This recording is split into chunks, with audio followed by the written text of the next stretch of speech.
Voici l'église Saint-Eusèbe de Verceil, une église complètement abandonnée qui, comme vous pouvez le voir, est aussi barricadée.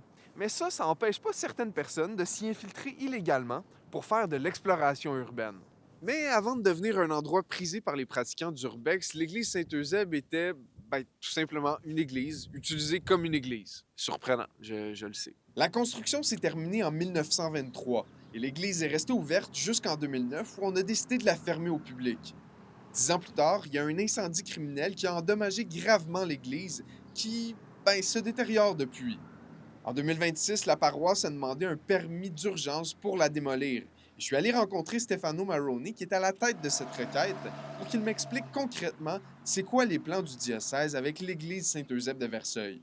Premièrement, la fabrique, l'Église va rester comme partenaire limité dans un projet, mais aussi ça doit redonner à la communauté dans une façon ou l'autre, que ce soit du logement social ou abordable ou un autre usage, un usage mixte. Alors, on veut assurer à la communauté qu'on va s'engager à faire un projet qui redonne dans une façon ou l'autre. Mais en attendant le projet, l'église reste là, abandonnée et en ruine.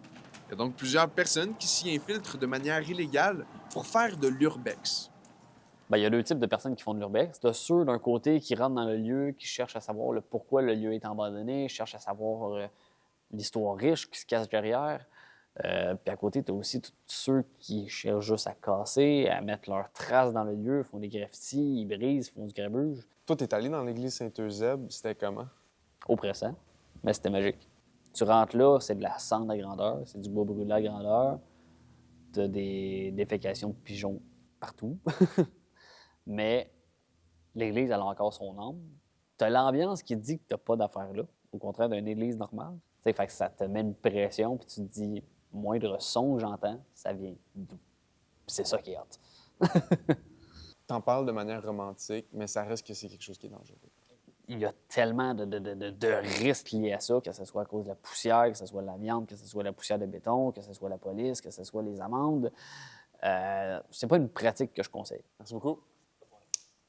On ne sait pas encore ce qui va se passer avec l'église Saint-Eusèbe, mais une chose est sûre, c'est qu'en attendant la décision concernant l'avenir du lieu, il y a des gens qui continuent de s'y infiltrer de manière illégale et malgré les risques pour y pratiquer de l'exploration urbaine.